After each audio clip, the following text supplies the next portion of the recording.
प्रिय भक्तों, आज की इस वीडियो में मैं आपको जानकारी देने वाली हूँ। भादो माह की पूर्णिमा तिथि के दिन ही महीने का अंत हो जाता है। इसके बाद अश्विन महीने के कृष्ण पक्ष की शुरुआत हो जाती है। भादो माह की पूर्णिमा तिथि को बेहद ही खास माना जाता है। मान्यता है कि इस दिन भगवान विष्णु और माता लक्ष्मी की पूजा करने से सभी प्रकार की मनोकामनाएं पूरी हो जाती हैं। आइए जानते हैं भादो माह की पूर्णिमा तिथि का पूजन और शुभ मुहूर्त क्या है। हिंदू पंचांग के अनुसार भादो माह की पूर्णिमा हिंदू धर्म में एक अत्यंत पवित्र और महत्वपूर्ण तिथि है। यह दिन भगवान विष्णु, माता लक्ष्मी और चंद्रमा की पूजा के लिए समर्पित है। इस अवसर पर स्नान, दान और पूजा पाठ करने से व्यक्ति को सुख, समृद्धि और पापों से मुक्ति मिलती है। इसके साथ ही यह दिन पितृपक्ष की शुरुआत का प्रतीक है, जिसमें पितरों का स्मरण और श्राद्ध कार्य किए जाते हैं। साल 2025 में भादोपद पूर्णिमा का विशेष महत्व है, क्योंकि इस दिन चंद्र ग्रहण भी होगा। अब मैं आपको बताऊंगी चंद्र ग्रहण कब से कब तक होगा। भारत में चंद्र ग्रहण किस समय पर दिखाई देगा। हिंदू पंचांग के अनुसार भादोपद पूर्णिमा 2025 रविवार के दिन 7 सितंबर को मनाई जाएगी। इस दिन पूर्णिमा तिथि सुबह 1:41 पर शुरू होगी और रात्रि के 11:38 तक रहेगी। यह तिथि धार्मिक कार्यों के लिए शुभ मानी जाती है। इस दिन चंद्र ग्रहण भी होगा, इसीलिए सूतक का काल रहेगा। यह ध्यान रखने की बात है। भादोपद पूर्णिमा का धार्मिक और आध्यात्मिक महत्व काफ़ी अधिक है। इस दिन भगवान सत्यनारायण की पूजा और व्रत और कथा का पाठ करने की परंपरा है, जिससे परिवार में सुख, शांति एवं समृद्धि आती है। चंद्रमा की पूजा से मानसिक शांति प्राप्त होती है और जन्म कुंडली में दोष चंद्र का निवारण होता है। यह दिन पितृपक्ष की शुरुआत का प्रतीक है, जिसमें पितरों के लिए तर्पण और श्राद्ध कार्य किए जाते हैं। मान्यता है कि इस दिन स्नान, दान करने से पापों का नाश होता है और पुण्यों की प्राप्ति होती है। इसके अलावा यह दिन संतान प्राप्ति और सुखी दाम्पत्य जीवन के लिए भी विशेष रूप से शुभ माना जाता है। इस दिन किए जाने वाले खास उपाय। भादो पूर्णिमा के दिन पूजा पाठ, स्नान और दान के लिए कुछ खास शुभ मुहूर्त निर्धारित किए गए हैं। ब्रह्म मुहूर्त का समय जो रहेगा वो सुबह 4:31 से 5:16 तक रहेगा, जो स्नान दान के लिए बेहद शुभ माना जाता है। निश्चिता मुहूर्त रात्रि के 11:56 से 12:42 तक रहेगा, लेकिन इस समय चंद्र ग्रहण का प्रभाव होने के कारण इसका उपयोग सीमित हो सकता है। दरअसल 7 सितंबर 2025 को चंद्र ग्रहण रात्रि के 9:58 से प्रारंभ हो जाएगा और जो रात्रि के 1:26 तक चलेगा और सूतक का काल दोपहर 12:57 से ही शुरू हो जाएगा। सूतक काल में पूजा पाठ और अन्य शुभ कार्य करने वर्जित होते हैं, इसीलिए सभी धार्मिक कार्य दोपहर 12 बजे से पहले ही पूर्ण कर लेना उचित माना जाता है। इस दिन की जाने वाली विशेष पूजा।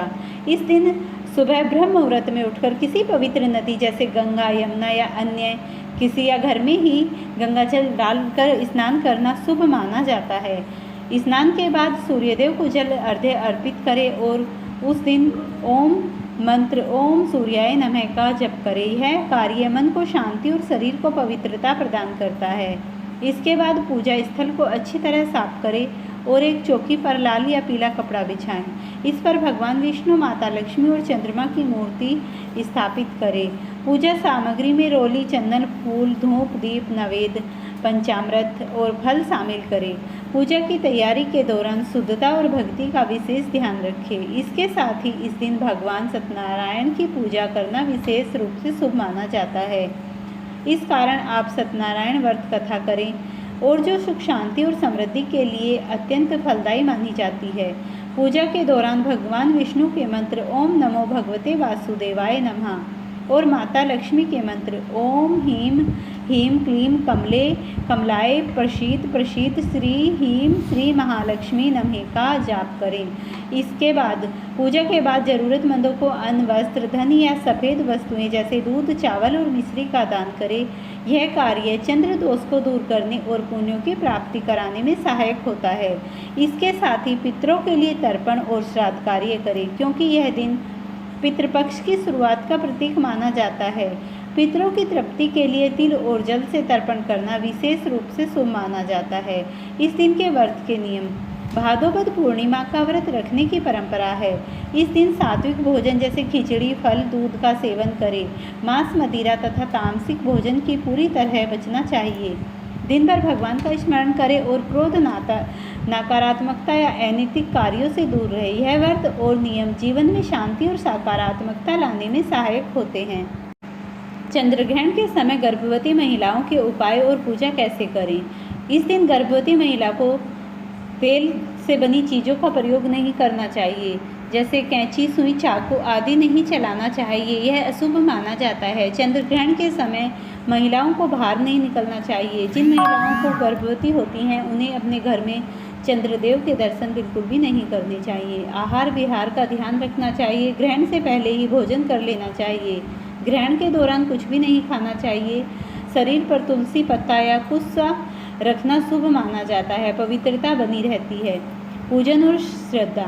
गर्भवती महिला को ग्रहण काल में भगवान विष्णु और देवी पार्वती का स्मरण करना चाहिए, या फिर राम नाम, ओम नमो भगवते वासुदेवा या फिर महामृत्युंजय मंत्र का जप करना बहुत ही लाभकारी होता है।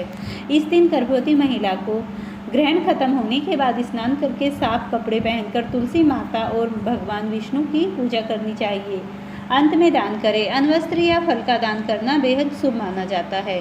गर्भवती महिला को इस समय यह भाव रखना चाहिए कि मैं और मेरी संतान भगवान की शरण में हैं। ग्रहण का विशेष कोई दोष मेरे पे और मेरे बच्चे पे ना पड़े।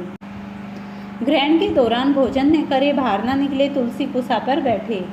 पूजा में मंत्र जप, तुलसी अर्पण, विष्णु पुष्प का प्रयोग करें। ग्रहण के बाद स्नान, पूजा और दान करना बेहद शुभ बताया जाता है। ऐसा हमारे शास्त्रों में मान्यता के अनुसार लिखा गया है। आम मनुष्य को भी चाहिए कि ग्रहण के बाद स्नान ध्यान करने के बाद शुद्ध और पवित्रता से घर में पूजा पाठ करनी चाहिए और उसके बाद भगवान के मंत्रों का जप करते हुए अपने घर के पूजा घर में शुद्ध देसी घी का दीपक जलाएं, फिर भगवान के मंत्रों का जप करें। फ्रेंड्स, अगर आपको ये वीडियो पसंद आती है तो इन्हें लाइक शेयर करें। चैनल पर नए हैं तो चैनल को सब्सक्राइब करें।